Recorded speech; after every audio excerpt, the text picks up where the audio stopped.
gitu ya, menjaga apa? Menjaga raport ketika kita melaksanakan interview ya. Apa itu raport?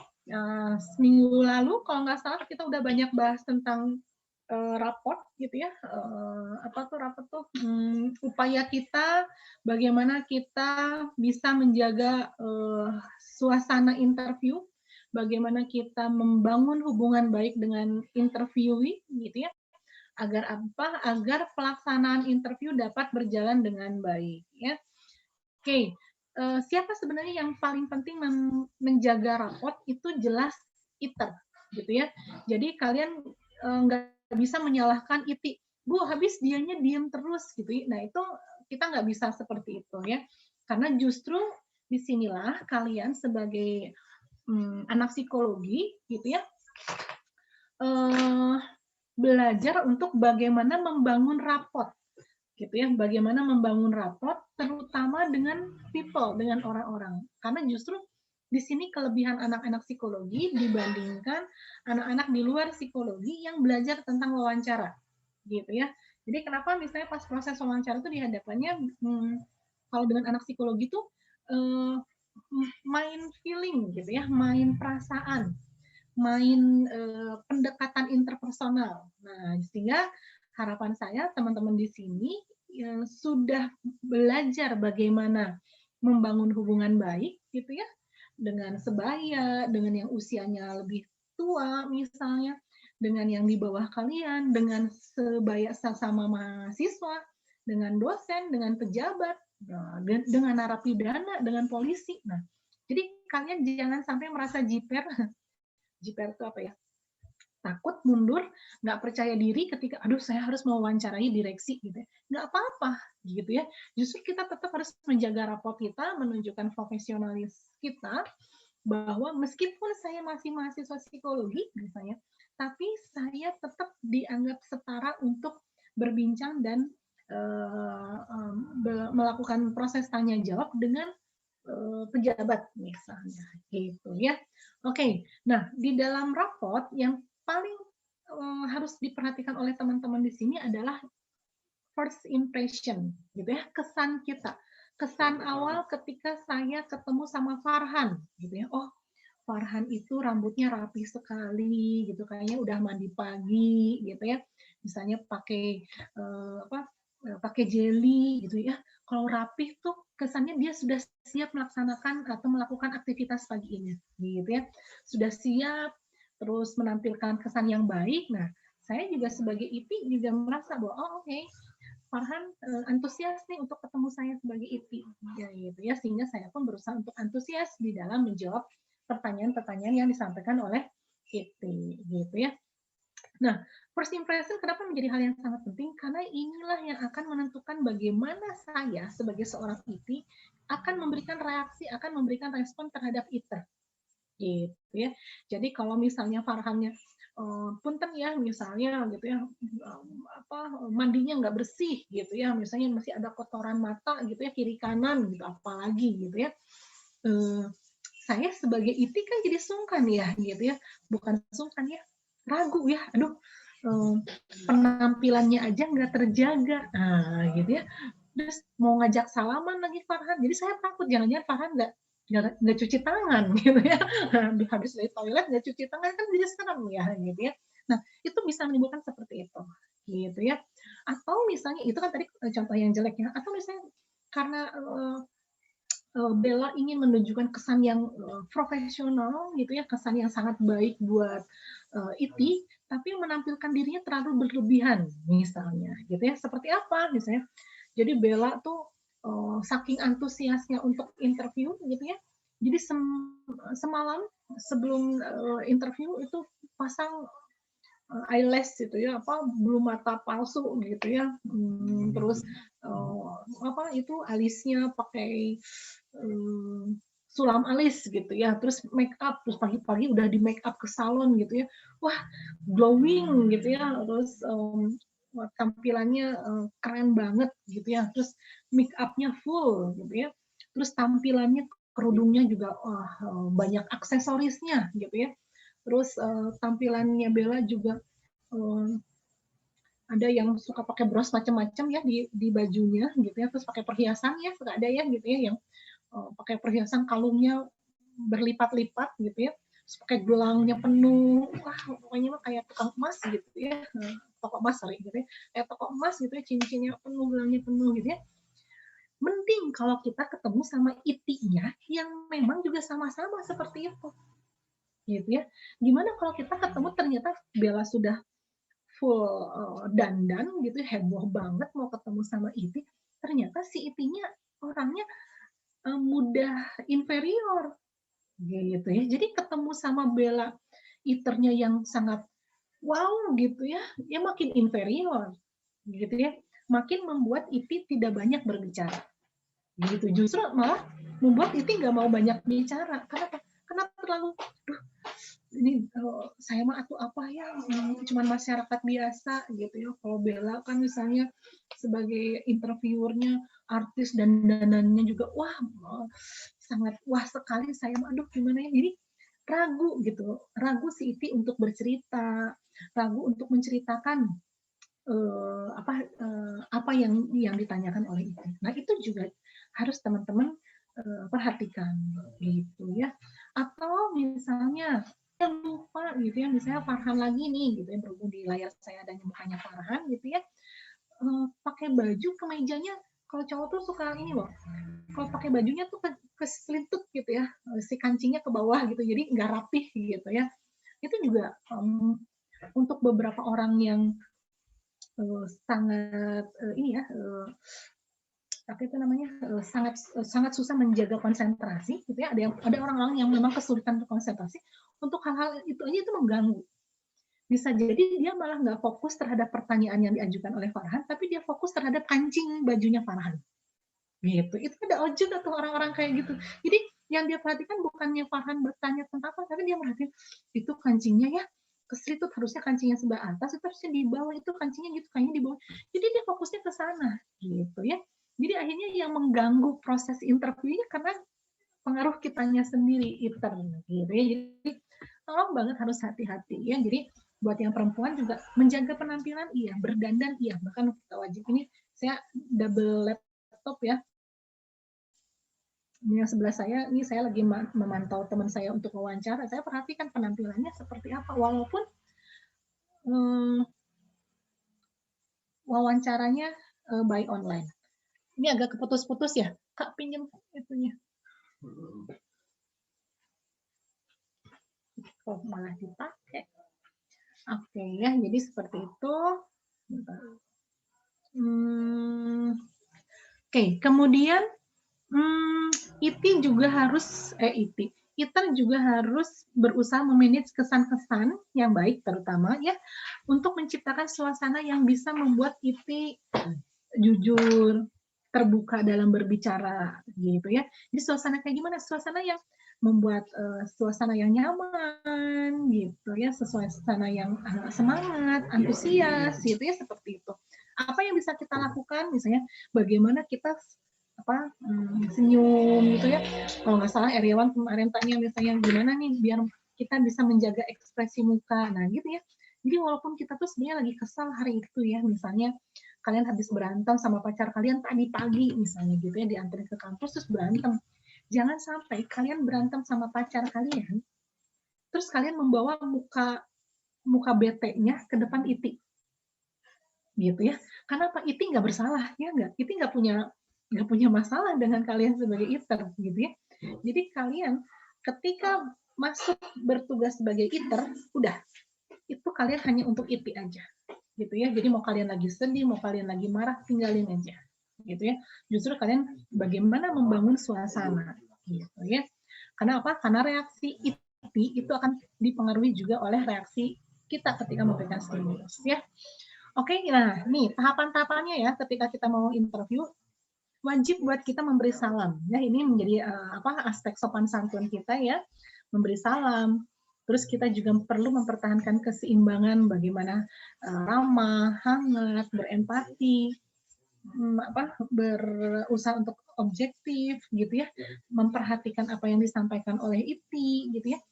Kasih salamnya juga yang hangat ya, bukan kayak robot kan kayak kita kalau nelpon call center juga gitu ya, misalnya, selamat pagi, dengan getar di sini, ada yang bisa dibantu, tekan 1. Nah, ternyata mesin yang ngomong gitu ya. Jadi jangan kayak mesin gitu ya. Nanti kalau misalnya kalian kayak mesin, nggak ada tuh yang namanya interviewer.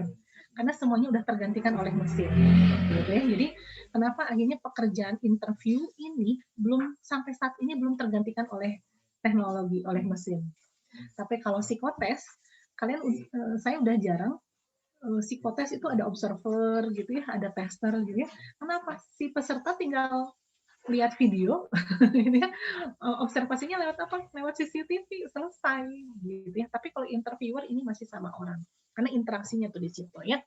Beri salam yang memberikan kesan hangat gitu ya dan ramah, tunjukkan bahwa kita antusias, kita sebagai interviewer antusias untuk ketemu sama IP, dan IP juga akan menunjukkan antusiasme gitu ya. Jadi kalau ini hukum alam ya, hukum timbal balik ya, bahwa kita memberikan kehangatan, dia juga akan menjawabnya seperti itu. Jangan ada yang judes, coba ya saya lihat muka-mukanya, muka Fadel judes nggak ya? Nih, Bella, Farhan, nah yang lain-lain, nah ya, nah Nurul, ya Nurul jangan sedih Nurul ya, gitu ya, senyum, nah Nurul ya, Safira senyum, oke, yang lain juga sama seperti itu ya, jangan menampilkan tarikan muka yang dingin, merengut, gitu ya, atau kitanya terlalu banyak matanya menghadap ke catatan, nah gitu, atau misalnya kalau pakai laptop kalian fokusnya ke laptop bukan ke orangnya, atau karena kalian concern banget terhadap waktu, kalian melihat jam lulu gitu ya. Jadi kan si Iti penasaran kenapa ya Mbak Nurul tuh ngelihat jam lulu ya, ada apa, jadi pengen tahu ada apa di jamnya gitu ya. Atau misalnya karena Nurul terlalu banyak lihatnya ke laptop, si Iti jadi pengen tahu juga ada apa di laptopnya, sampai saya kurang diperhatikan oleh Iter karena Iter lebih memperhatikan laptop gitu ya. Atau misalnya karena kitanya udah mulai jenuh misalnya dengan sesi wawancaranya, atau kitanya cemas atau apa, akhirnya kita nggak ada kontak mata dengan si Iti ya, malah mata kita agak jalan-jalan kemana. Suka ada ya orang yang apa ya, nggak lihat muka ya, nggak lihat mata kita kan kalau bicara. Nah mungkin dari sekarang kalian belajar untuk menatap mata si Iti-nya ya. Tapi bukan berarti kata Bu Indah menatap mata itu kayak Deddy Kobusier ya gitu, tatap mata saya gitu ya, atau kayak siapa sih yang di TV itu ya, liatin, dipelototin gitu ya. Ya Iti juga jengah ya. Apalagi misalnya Farhan sebagai iternya cowok gitu ya. Terus Itinya perempuan cantik gitu ya, dipelototin gitu ya. Ah itu mah bukan melotot eye contact, itu mah naksir si Farhannya gitu ya. Jadi yang ada nanti si Itinya malah jadi grogi ya, karena aduh, nih iter saya ngeliatin saya terus nih, ada apa ya yang salah dengan saya. Wah dianya malah gelisah gitu ya, memperbaiki tampilan make upnya, atau bahkan dia jadi nggak konsentrasi untuk menjawab pertanyaan karena merasa karena ditaksir sama Farhan gitu ya. Jadi dijaga juga ya Farhan ya, mentang-mentang Itinya cantik kan diprototin gitu ya.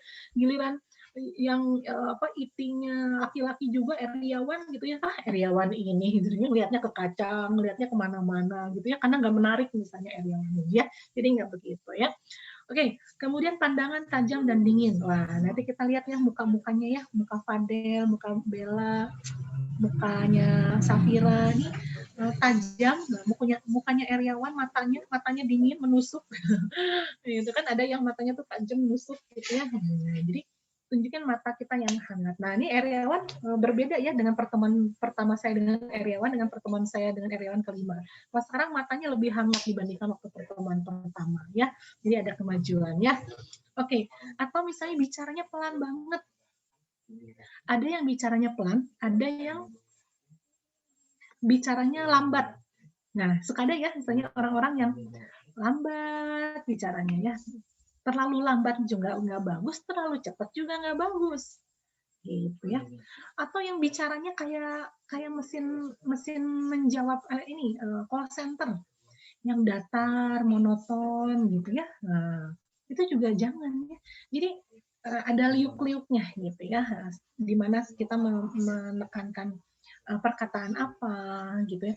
Ada yang misalnya harus butuh penegasan, ada yang enggak gitu ya. Jadi itu adalah cara-cara kita untuk bisa menjaga rapor ya. Oke. Tapi juga jangan yang terlalu berlebihan ya gitu ya, yang saking antusiasnya gitu ya. Jadi si tangan teh pakepuk gitu ya, suka ada ya yang kalau bicara tuh wah sibuk gitu ya. Ini lagi interview atau lagi silat gitu ya, karena tangannya tuh gerak sana gerak sini. Nah, itu juga tolong ya dijaga gitu dari kita sebagai iter. Nah, itu soal kitanya sebagai iter ya, ya persiapan kitanya. Kalau misalnya Bu saya tegang Bu, kalau gitu bikin kalian tenang dulu. Jangan sampai nanti malah IT yang menenangkan kalian. Misalnya saya sebagai IT-nya, Eriawan sebagai iternya.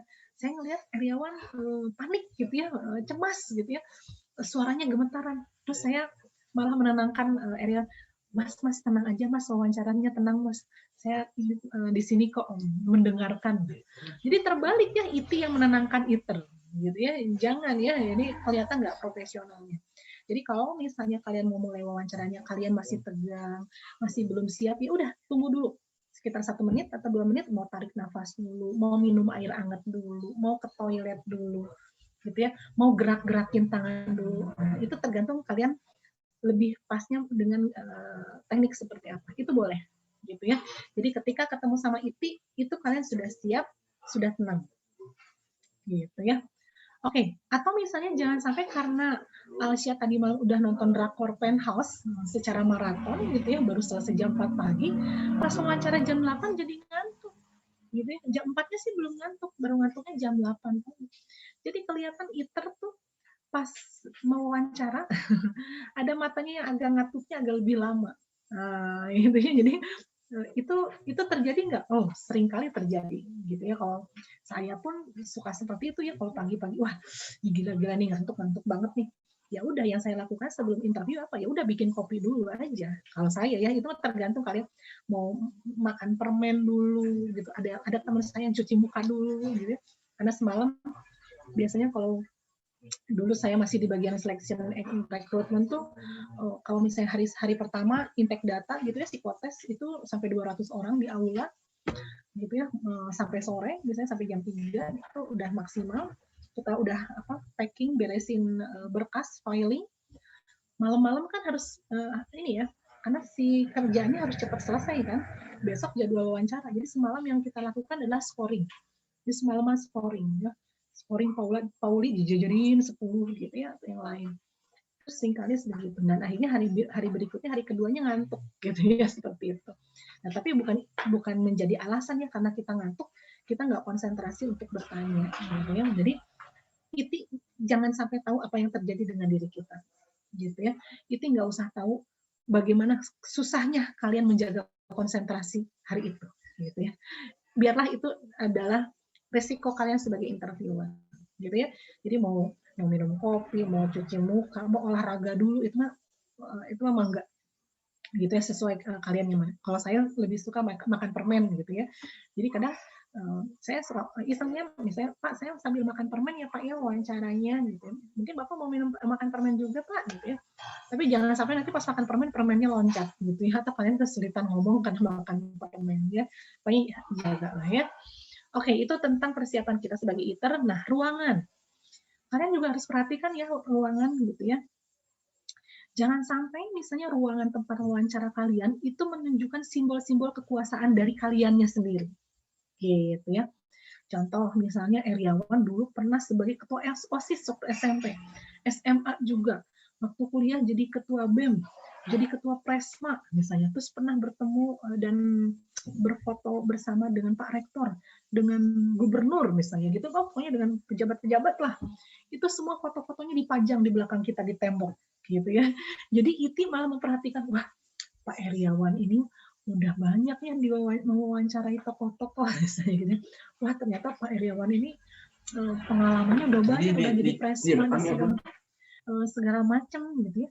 Jadi IT merasa terganggu gitu ya. Terganggunya apa gitu? Terganggu dengan foto-foto di belakang kita, udah jelas itu mengganggu. Terganggu juga oleh kesan dan makna dari si simbol-simbol itu. Gitu ya, itu juga harus diperhatikan ya. Jangan sampai kita bersembunyi di balik kekuasaan yang memberikan gambaran bahwa kita posisinya lebih tinggi dibandingkan IT. Gitu ya. Bu, kalau saya wawancaranya pakai kursinya kursi direktur, Bu. Sedangkan yang iternya kursi direktur, si IT-nya kursi sitos gitu ya. Nah itu gimana? Wah kelihatan banget kastanya ya, kasta direksi dan kasta rakyat jelata. Itu ya jangan ya gitu ya. Kalau bisa setara aja gitu ya. Jadi kalau kalian berkunjung ya dulu pernah angkatan 2010 tuh saya ajak berkunjung ke Telkom Center gitu ya. Itu diajak melihat ruangan interview, ruangan assessment itu kursi ITER dan kursi IT itu sama gitu ya. Jadi kursi IT itu harganya yang 1 juta, ya kursi ITER juga sama yang segitu, modelnya sama. Jadi tidak ada perbedaan strata gitu ya.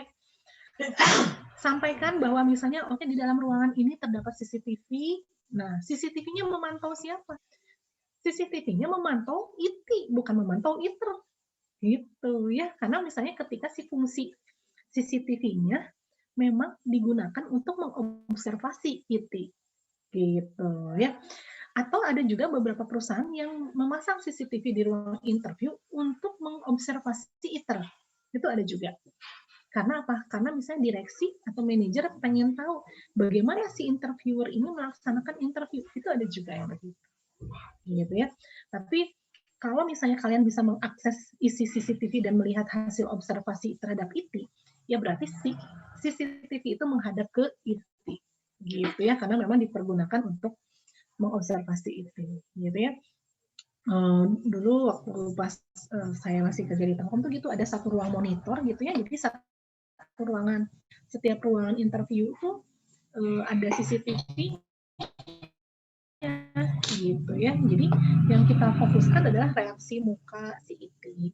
Dia bikin catatan seperti apa gitu. Jadi kita bisa lihat tuh misalnya kalau ada yang di kontrol panelnya gitu ya, si IT kok tangannya sibuk banget ya di bawah meja gitu. Ada apa ya gitu. Itu kan bisa kita sorot ya gitu. Kalau misalnya berbagi ada observernya. Oh ternyata tangannya tuh apa ya gini-gini ya suka ada kan yang megang-megang gitu ya seperti itu. Jadi kan kita lihat oh berarti dia merasa cemas sih dengan sesi interview ini. Gitu ya. Oke, kemudian usahakan selama interview tidak terganggu. Nah ya, misalnya gitu ya, ada yang ngetok pintu gitu ya, pas lagi sesi interview tok tok tok gitu, interview minta sumbangan ya enggak lah ya gitu ya, jangan gitu ya. Atau misalnya office boy lewat gitu ya mau ngasih itu harus diantisipasi tidak sampai seperti itu. Gitu ya. Oke, kemudian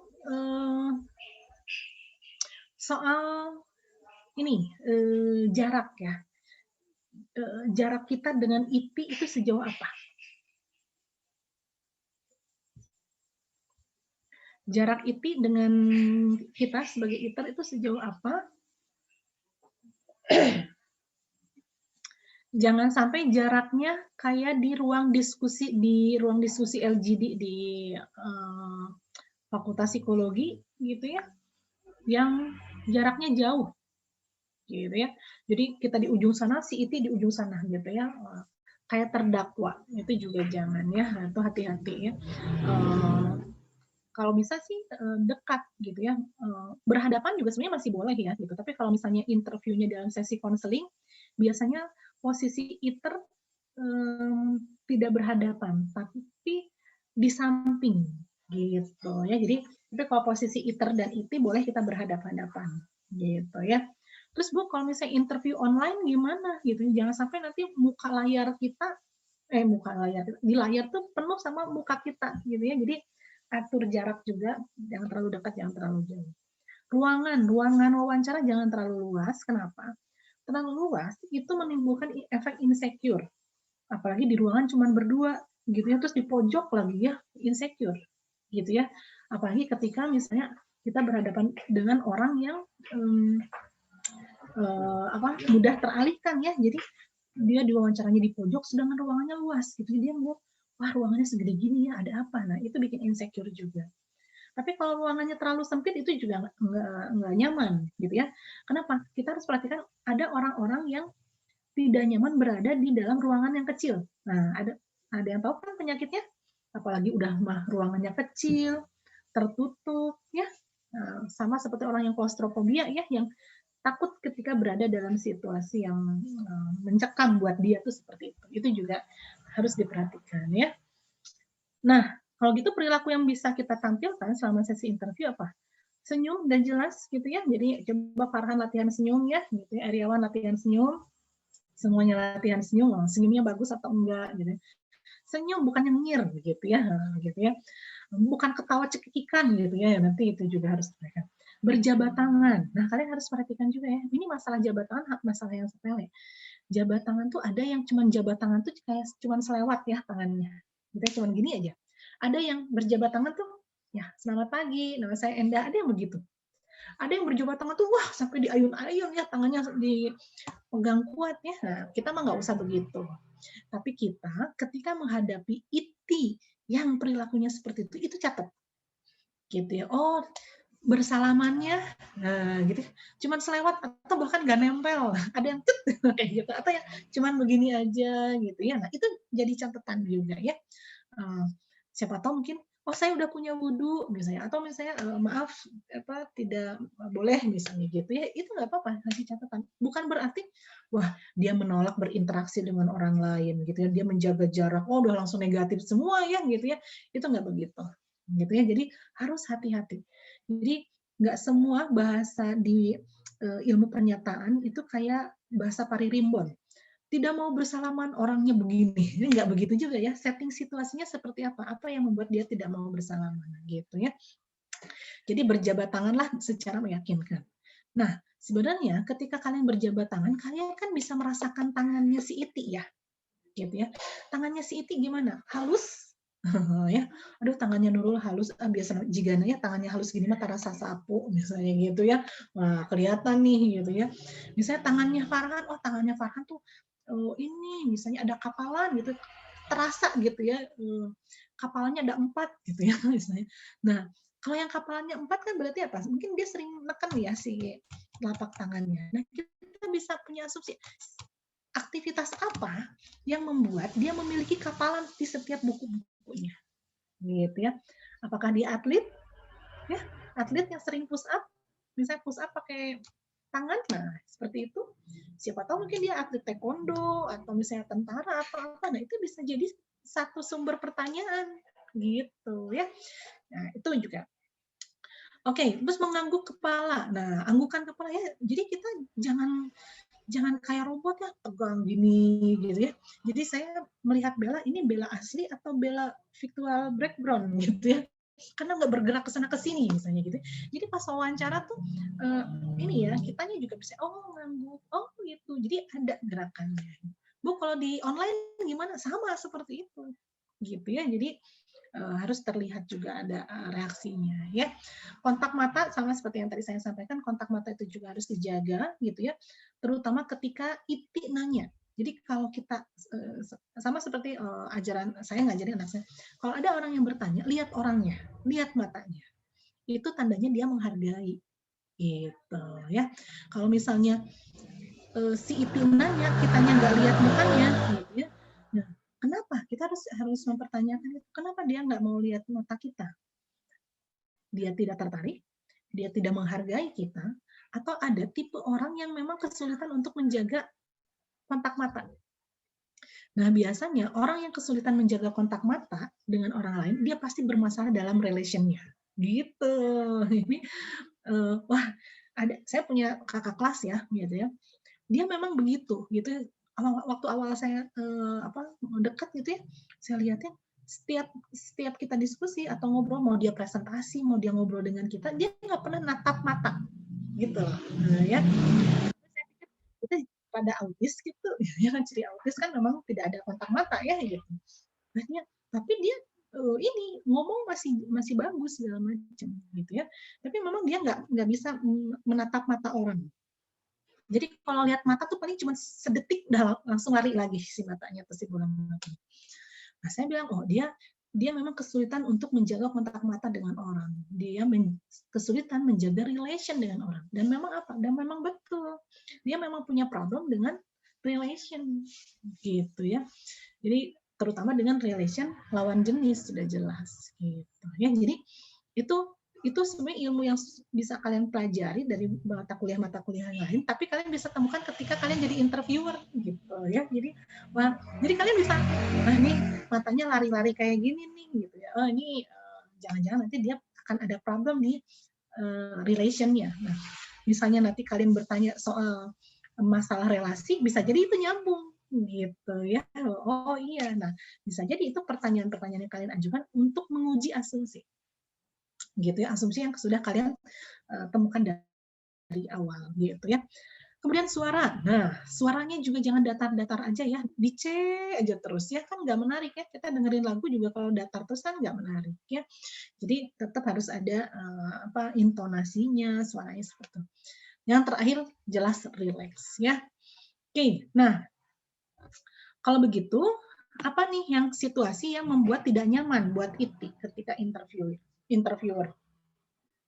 terjadi, sorry. Kalau misalnya Iti-nya belum siap untuk diwawancara, kita udah semangat untuk wawancara. Gitu ya. Jadi si Iti-nya masih pakepuk duduknya belum nyaman, misalnya merasa kedinginan dengan AC gitu ya. Masih sibuk matiin handphone gitu ya. Masih deg-degan misalnya gitu ya.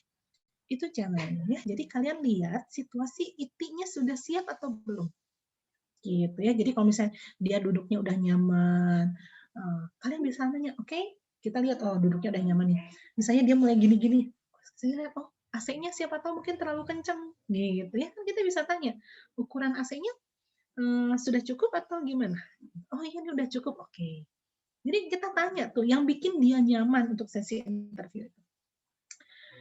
Apalagi ketika ada hubungan tertentu antara Iter dan Iti. Nah, antara Farhan dan Getar, kalau kalian ada hubungan berdua, ya tidak boleh saling mewawancara, gitu ya. Jadi nanti Farhannya curiga dengan apa yang disampaikan oleh Getar, gitu ya. Getarnya juga jadi ragu-ragu ketika bercerita. Kenapa? Karena Farhan tahu banget Getar, saya takut ketahuan bohongnya, gitu ya. Atau Farhannya jadi nanya sebagai iter atau nanya sebagai pacar, wah bingung lagi kan ini gitu ya. Jadi kalau misalnya kalian mendapatkan itinya saudara kalian, kalau bisa bertukar aja dengan temannya gitu ya. Dulu pernah ada kakak kelas kalian yang mewawancarai bibinya gitu ya. Jadi si bibinya teh, iya teh serius ditanya teh serius nih, ya serius lah udah selesai wawancara gimana sih gitu ya. Ini nanya gitu ya. Terus si iternya ngelihat saya lagi mantau dari jendela gitu ya. Terus si iternya cuman ngasih kode mungkin maksudnya itu ibu gitu. Terus si itunya naon sih mana teh gitu. Pas lihat ke belakang saya ngelihat gitu ya. Jadi jangan sampai seperti itu ya. Yang ketiga adalah ketika ITER belum bikin panduan wawancara. Jadi ITER nggak tahu sama sekali mau nanya apa. Wah ini mah bahaya. Ya, udah mah nggak ada panduan, nggak tahu mau nanya apa, nggak tahu tujuan interview apa. Nah ya ini fatal banget. Atau ketika IT memiliki pangkat dan posisi yang lebih tinggi dari ITER. Nah suka ada ya ITER yang tadi saya bilang jiper gitu. Jadi kita kalau misalnya mau wawancari orang yang punya posisinya lebih tinggi dari kita, ya nggak apa-apa. Justru berarti di situ kita harus mengajukan pertanyaan yang sesuai dengan level mereka. Gitu ya.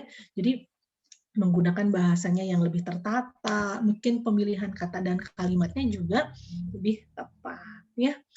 Nah, Bu gimana kalau misalnya saya mau wawancarai calon menteri gitu. Ya nggak apa-apa gitu ya. Saya juga mau wawancarai bupati yang jadi sekarang gitu ya. Ya biarin aja. Dan dulu mah belum jadi bupati, tapi dengan pejabat-pejabat biarin aja. Karena posisi saya di situ bukan sebagai saudaranya pejabat. Saya di situ tugasnya sebagai interviewer. Gitu. Jadi kita sampaikan waktu itu pengalaman saya pas wawancara waktu itu buat apa sih era Jokowi itu staf presiden ya kan ada ya yang di bawah Muldoko sekarang tuh. Jadi yang ahli-ahli di bawah bawah staf ahli presiden lah gitu KSP. Saya lihat wah ini masih muda-muda tapi posisinya tinggi-tinggi ya biarin aja gitu. Karena saya mah posisinya sebagai psikolog yang interview gitu. Jadi saya memposisikan, oke Pak, saya di sini sebagai psikolog yang akan mewawancarai Bapak gitu ya. Nah, tapi artinya di situ kita juga jangan kelihatan bahwa kita tuh pengetahuannya rendah banget gitu ya. Jadi kalau misalnya dia cerita tentang pendidikan Indonesia saat ini terus kalian teh nggak tahu emang Indonesia enak kumahanya. Waduh, jangan gitu ya. Jadi kalian memang harus paham kalian akan mewawancarai siapa gitu ya. Contoh misalnya di layar laptop saya sebelah ini lagi mewawancarai Kementerian Agraria ya, BPN gitu ya. Jadi 2 hari yang lalu saya membriefing teman-teman interviewer sorry, memberikan bekal ke mereka bahwa Kementerian Agraria ini bidangnya apa sih? Jangan sampai kalian misalnya Farhan ya mau wawancara Kementerian Agraria, terus Farhan sendiri nggak tahu Kementerian Agraria itu naon, ya kan? Yang gimana sih agraria tuh kerjanya? Wah, jadi jangan sampai blank sama sekali. Bu, misalnya kata Nurul, Bu, kalau saya mau wawancarainya buat seleksi perusahaan, Bu, PT Indorasa misalnya gitu ya. Nah, minimal Nurul tuh harus cari tahu, kalaupun sama perusahaannya atau tempat kalian kerja atau sama senior kalian nggak dikasih bekal mengenai apa itu PT Indorasa misalnya, Nurul cari tahu sendiri.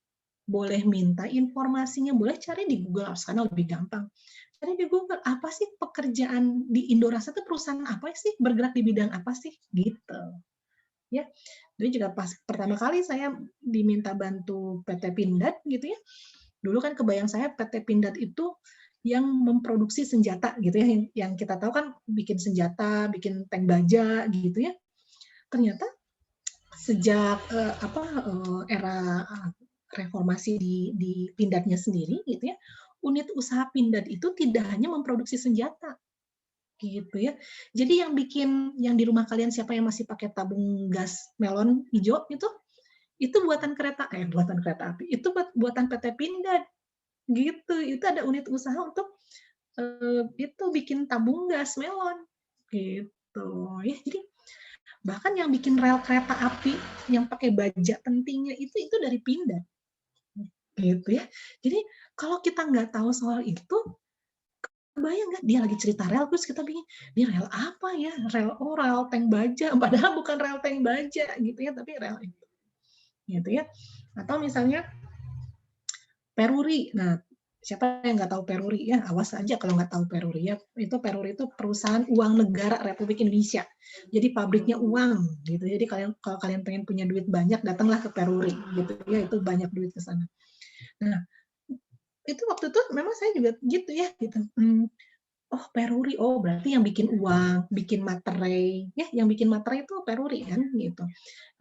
Uang gitu. Terus apalagi ya produksinya Peruri. Nah, itu kita dikumpulin tuh sama orang Peruri. Dikenalkan produk-produk Peruri.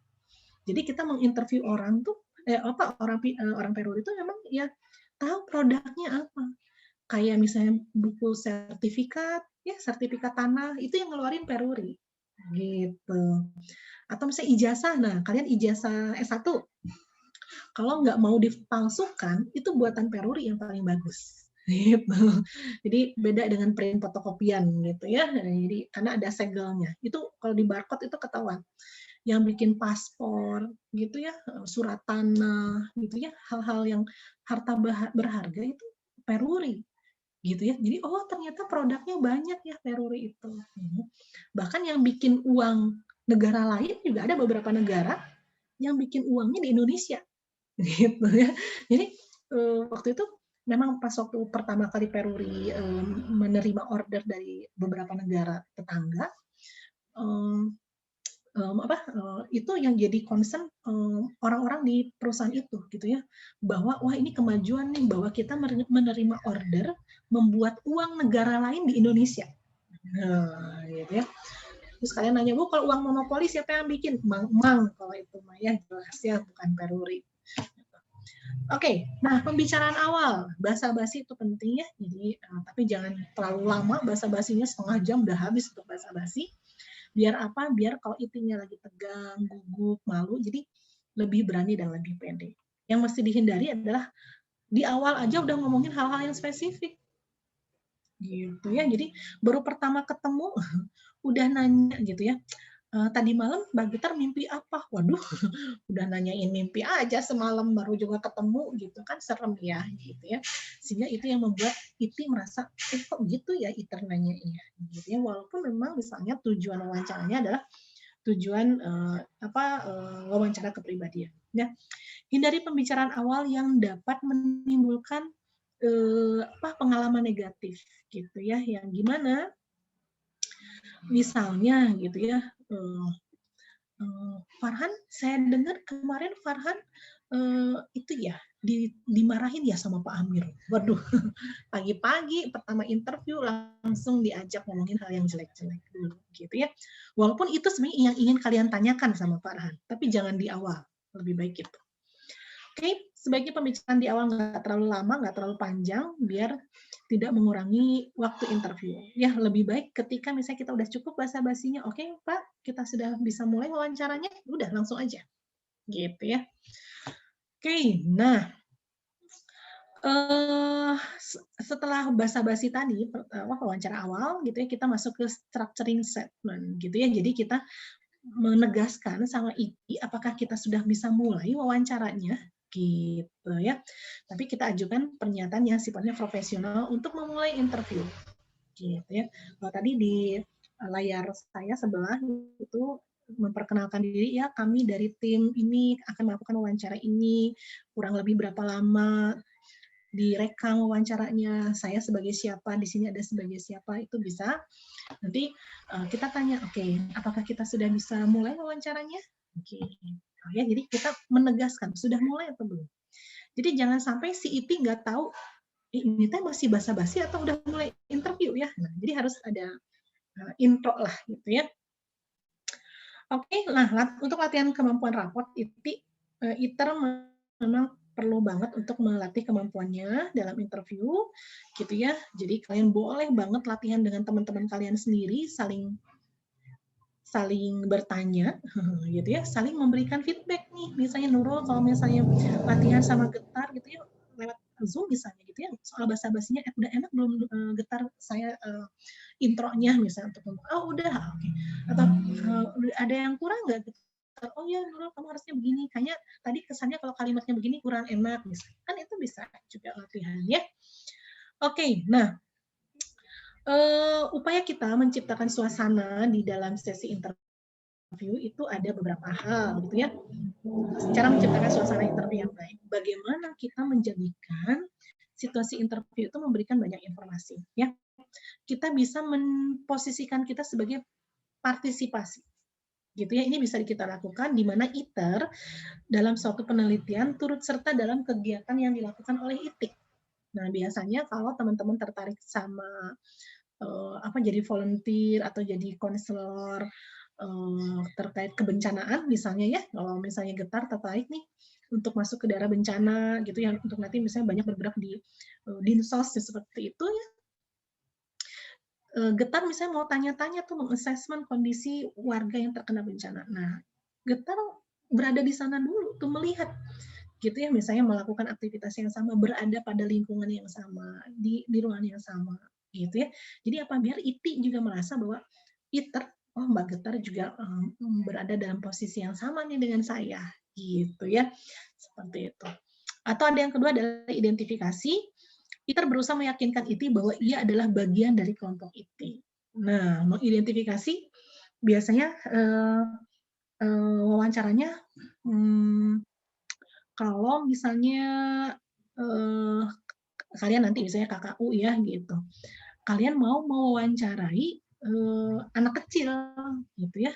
Nah, kalian ikut dulu main dengan si anaknya dulu gitu ya. Biar apa? Biar si anak-anak itu merasa bahwa kalian menjadi bagian dari mereka.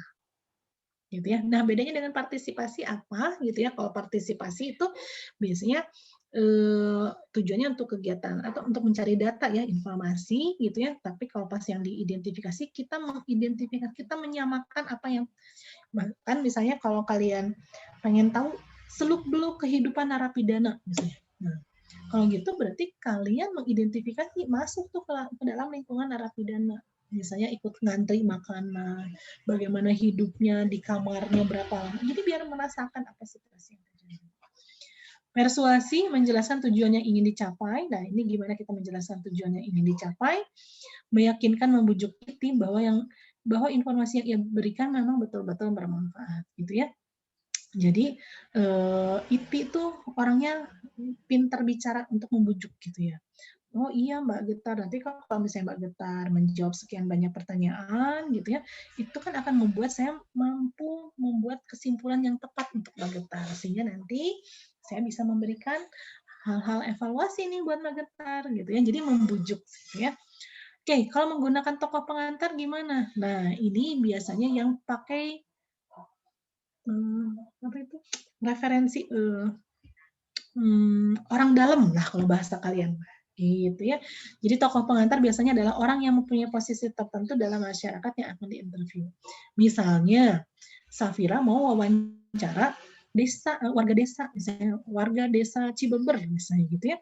Terus warga desanya kan kalau tiba-tiba diwawancara kan nggak mau gitu. Nah, jadi Safira menghubungi dulu kepala desanya, minta tolong Pak Kades, saya mau mewawancarai warga Bapak nih. Jadi mohon bantuannya ya. Oh iya. Nah, nanti si Pak Kadesnya bilang sama warganya, ibu-ibu, bapak-bapak, ini ada mahasiswa psikologi yang akan praktek wawancara. Sok atau mangga, nanti ibu-ibu sama bapak-bapak bersedia ya untuk diwawancara. Nah, gitu ya. Artinya Safira mendekati Iti dengan menggunakan tokoh pengantar si kepala desa ini. Gitu ya. Biar apa? Biar si warganya mau untuk diwawancara. Gitu ya. Seperti itu. Oke, nah yang biasanya terjadi kalau misalnya ITI hanya bisa menggunakan bahasa daerah tah kumaha gitu ya. Jadi kalau kalian apa ya minimal kalian misalnya bukan orang Sunda sih, tapi kalian kuliah di Bandung gitu ya. Minimal mah kalian ngerti lah bahasanya gitu. Jadi ketika ada momen kalian wawancara dengan warga Bandung teh ngerti gitu ya. Seperti itu. Kenapa? Untuk warga masyarakat tertentu ya, mereka tuh lebih senang diwawancara oleh orang yang kemampuan berbicaranya sama dengan mereka.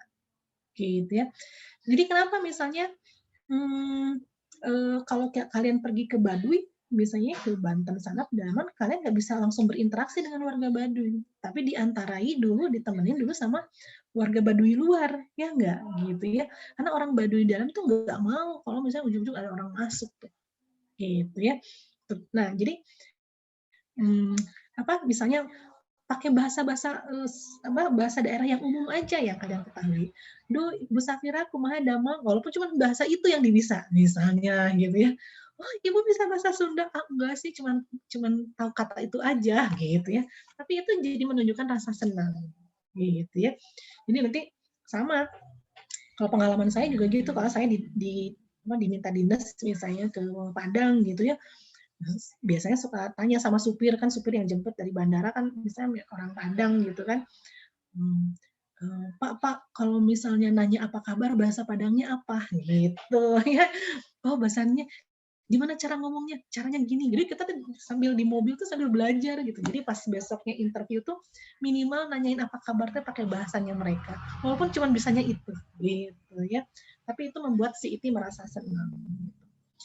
Oke, nah kalau misalnya bahasa asing gimana? Oh ya, saya yakinlah kalian mah pada jago bahasa Inggris ya, karena kalau sekarang itu sudah mulai interviewer itu bahasa Inggris gitu ya. Bahkan saya pernah diminta oleh salah satu perusahaan gitu ya. Padahal kan saya interviewer psikologi ya gitu, tapi sama perusahaannya langsung diminta, "Mbak, nanti interviewnya pakai bahasa Inggris ya." Gitu. Oh ya, saya kaget juga ya. Aduh, kenapa gitu? Karena sambil ngecek kemampuan bahasa Inggris si IT-nya. Gitu. Jadi sertifikat TOEFL ada, tapi untuk diuji langsung pas conversation-nya kayak gimana gitu ya. Saya juga agak balelo ya, kaget juga ya. Langsung ditodong pagi itu diminta wawancaranya pakai bahasa Inggris gitu ya. Tapi itu, jadi kita dikasih di dalam catatan kita adalah oh kemampuan bahasa Inggrisnya tidak bisa, itu bisa langsung gugur gitu. Jadi udah langsung tuh misalnya saya bilang oke Mas kita wawancaranya kita menggunakan bahasa Inggris ya. Oke, good morning gitu, Mr. Farhan, my name is ini apa gitu ya. Can you introduce yourself gitu ya. Because in this interview we do it English gitu. Wah, maaf Mbak, saya nggak bisa bahasa Inggris gitu. Gimana? Nah kalau gitu nggak, oh ya udah kalau gitu nggak apa-apa kita pakai bahasa Indonesia aja. Tapi kalau gitu sebenarnya udah jadi catatan, udah nggak diterima orangnya gitu, udah sampai seperti itu. gitu ya. Jadi begitu dia nggak bisa ngomong bahasa Inggris sudah langsung di-cut gitu ya. Nah, ada juga yang memang untuk saat sekarang itu di-assess, melakukan assessment gitu ya, pakai bahasa Inggris full gitu ya. Jadi si IT-nya yang nggak bisa bahasa Inggris udah gitu ya. Bahkan di tempat saya gitu ya, di bironya saya itu sampai ada seleksi dan kita kursus bahasa Inggris. Jadi kita ngundang guru bahasa Inggris ya untuk melatih kami-kami nih psikolog-psikolog gitu ya yang kemampuan bahasa Inggrisnya masih kurang lah gitu ya. Belajar apa? Karena tuntutannya sekarang udah interview pakai bahasa Inggris. Karena apa? Karena kita menginterview bukan hanya orang Indonesia, juga orang asing gitu. Itu udah sampai seperti itu. Gitu ya. Nah, kalau udah pakai bahasa Inggris saya udah mundur teratur ya gitu. Aduh, karena saya memang belum begitu jago misalnya kemampuan bahasa Inggrisnya.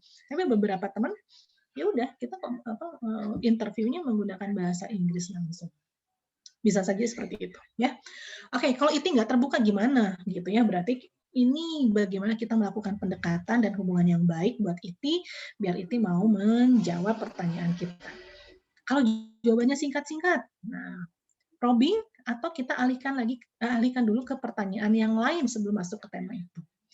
Kalau misalnya Itinya jawabnya kemana-mana, sorry, berarti Iter harus bisa mengarahkan jawaban, gitu. Jadi kita giring lagi keren gitu ya.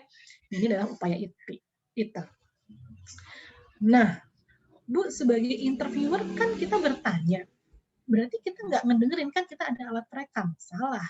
Justru sebagai interviewer, kalian menggunakan indera pendengaran kalian untuk mendengarkan, melihat mata kalian untuk melihat interaksinya, menggunakan mulut kalian untuk mengajukan pertanyaan, menggunakan tangan kalian untuk menuliskan jawaban. Gitu ya. Nah, pendengar yang baik itu yang gimana? Yang mampu merangsang pembicaraan lebih lanjut. Ya, jadi mendengar, kayak kemarin saya lihat YouTube si Desta Vincent wawancara Soleh Solihudin. Dia wawancara ini dia tuh komentator wartawan majalah populer. Ada yang tahu nggak ya majalah populer, majalah Tempo lah gitu ya.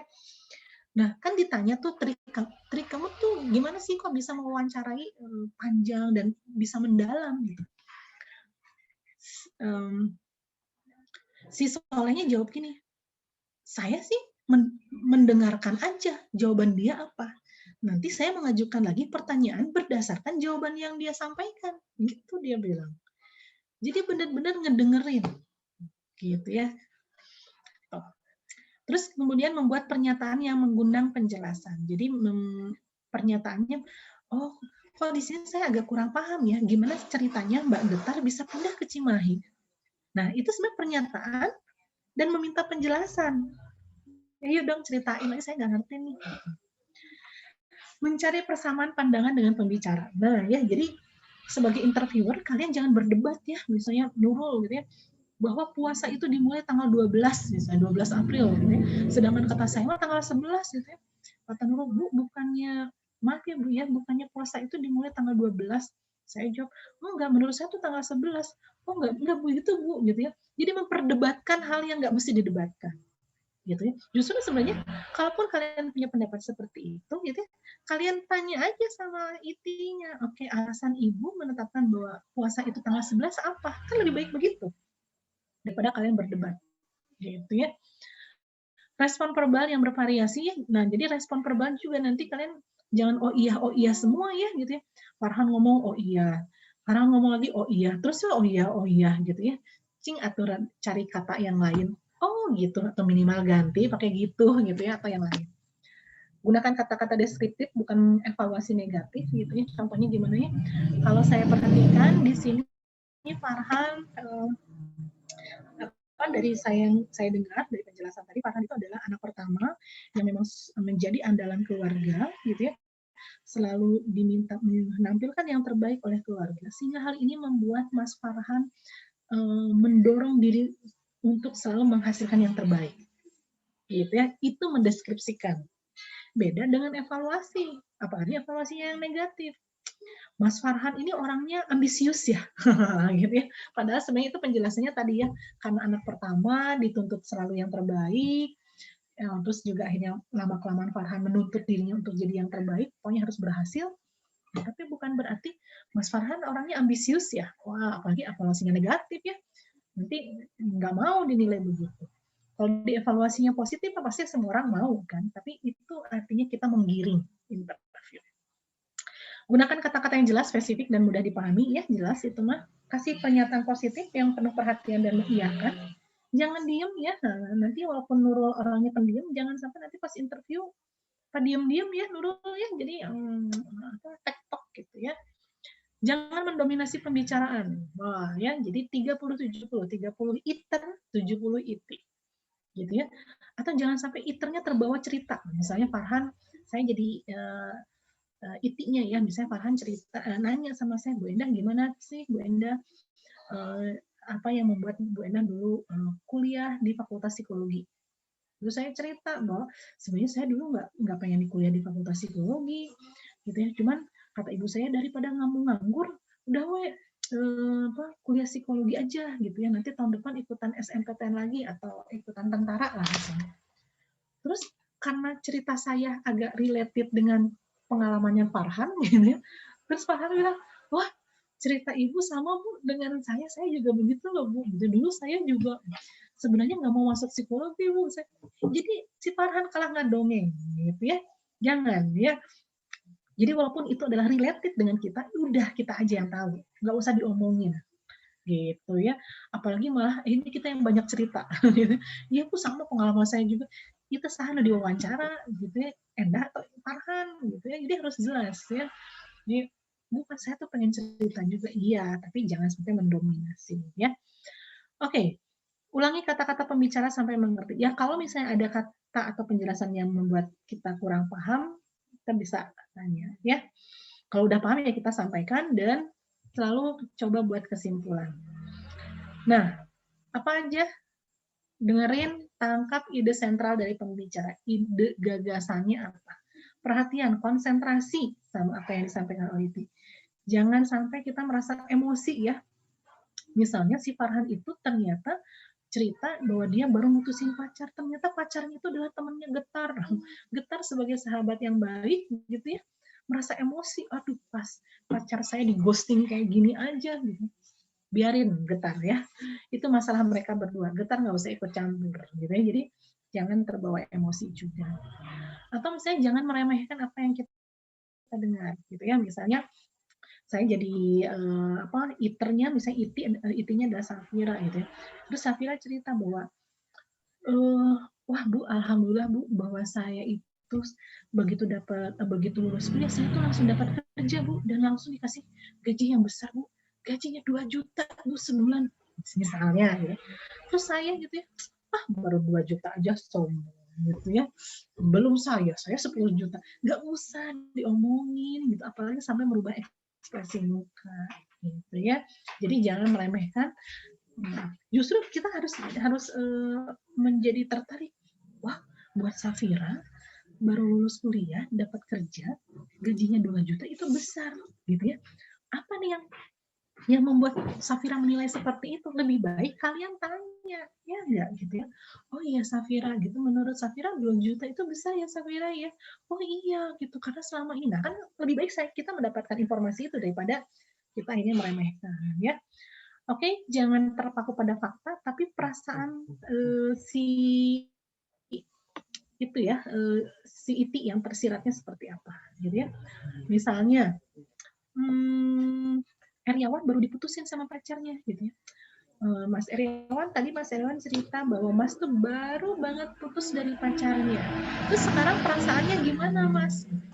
Wah, saya sih biasa aja. Ya ya happy lah gitu ya. Misalnya Heriawan ngomongnya begitu, tapi matanya berkaca-kaca gitu ya. Jadi kalian selaraskan, oh dia nonverbalnya matanya berkaca-kaca, tapi bilangnya nggak apa-apa. Oke ya, hindari adu argumentasi, jelas ya, kita bukan lagi debat politik. Kemudian lingkungan sekitar yang kurang menyenangkan agar dikesampingkan. Contohnya misalnya ada berisik, ada yang bau rokok, nah itu tuh harus dihindari ya. Perhatikan topik pembicaraan, selami apa sih yang dirasakan oleh orang lain. dan perspektif terhadap komunikasi nonverbal yang diungkapkan. Ya, jadi memang bahasa nonverbal itu teman-teman concern banget terhadap apa yang disampaikan oleh si IT-nya ya.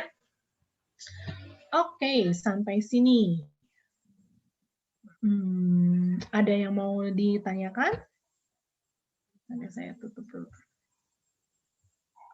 Oke, kalau ada yang mau tanya boleh? Terus saya mau bertanya, Bu. Ya. Pada saat kita mewawancarai dan kita sudah membuat si daftar pertanyaannya gitu, tiba-tiba kita merasa blank gitu, Bu, di pertengahan gitu. Kita merasa lupa kita udah bertanya di mana, dan itu bagaimana sih, Bu, cara mengatasinya? Biar kita nggak blank gitu, Bu. Ya. Betul ya, kadang kita suka blank aja ya, misalnya blank karena kitanya lagi bete, mungkin emosi kita ya yang mempengaruhi gitu ya. Atau karena kita menghadapi IT yang posisinya tinggi dibandingkan kita ya. Nah, sebenarnya dengan adanya panduan wawancara itu membantu kalian gitu. Jadi kalau begitu blank, barusan nanya apa ya? Lihat lagi aja panduan wawancaranya. Gitu ya. Misalnya pas kita mengajukan pertanyaan tuh si IT bilang bahwa oh itu kan tadi saya udah jawab. Oh iya maaf tadi sebenarnya ada beberapa hal yang kurang jelas. Sebenarnya kita boleh aja sih ngelak begitu ya, begitu ya. Jadi oh tadi itu udah ditanya Mbak gitu. Oh iya betul tadi sudah ditanya tapi ada beberapa hal yang masih kurang jelasnya tadi terkait dengan jawabannya. Oh. Padahal sebenarnya kita lagi reminding ya, jawabannya yang mana ya gitu tadi nggak dengar misalnya gitu ya. Jadi itu. Tapi itu juga sebagai pengingat kita bahwa kita lost konsentrasi itu bahaya, ya enggak. Tapi kalau sekali-sekali mah ya buat nggak apa-apa ya. Tapi kalau sampai akhir sesi wawancara tuh blank wae kumaha gitu ya. Ya berarti mungkin di awal kalian pun sendiri belum siap untuk wawancara gitu ya. Jadi seperti yang saya sampaikan di awal tadi, kalau kalian merasa belum siap untuk mulai wawancara, kasih waktu semenit 2 menit untuk kalian mempersiapkan diri. Boleh misalnya mau ke toilet dulu, mau minum air hangat dulu, mau olahraga dulu gitu ya. Mau tarik nafas dulu, is okay lah, itu mah bebas gitu ya. Yang penting kalian sudah siap. Karena apa? Ketika kalian siap, itu akan mengurangi kemungkinan blanknya tadi. Gitu ya. Dan yang paling penting adalah si panduan wawancaranya itu kalian baca berulang-ulang sebelumnya, semalam sebelumnya. Jadi jangan baru dicatat saat itu gitu. Karena kalau misalnya udah semalamnya udah dibikin, udah dibaca berulang-ulang, minimal kalian sudah tahu alur pertanyaannya akan kemana. Gitu ya. Itu untuk mengurangi kemungkinan blank. Gitu ya. Terus kalau misalnya Bu saya blank gara-gara IT yang saya wawancara ternyata Presiden Jokowi gitu ya. Gimana gitu. Oh ya, kalian ingat lagi aja bahwa tidak semua orang punya kesempatan yang baik untuk melakukan wawancara dengan beliau. Gitu ya. Jadi gunakanlah momen ini untuk mendapatkan yang terbaik. Gitu ya. Itu untuk menghilangkan cemas dan memberikan efek blank ketika kalian wawancara, gitu ya. Paling gitu ya. Jadi si panduan wawancara itu sebenarnya akan bantu banget menghindari kalian untuk blank, gitu ya. Jadi kalau bisa ada panduan wawancara. Baik Ibu, terima kasih. Ya, yuk ada lagi. Arjuna mau izin bertanya. Oh iya Arjun, yuk. Misalnya kita sedang mewawancarai gitu. Tetapi kita juga kayak membalas gitu, kayak misalnya dia cerita apa, terus kita oh iya ya karena itu ya Mas ya, Mbak ya, ya saya juga suka mengalami seperti itu tuh apakah diperbolehkan atau gimana gitu Bu?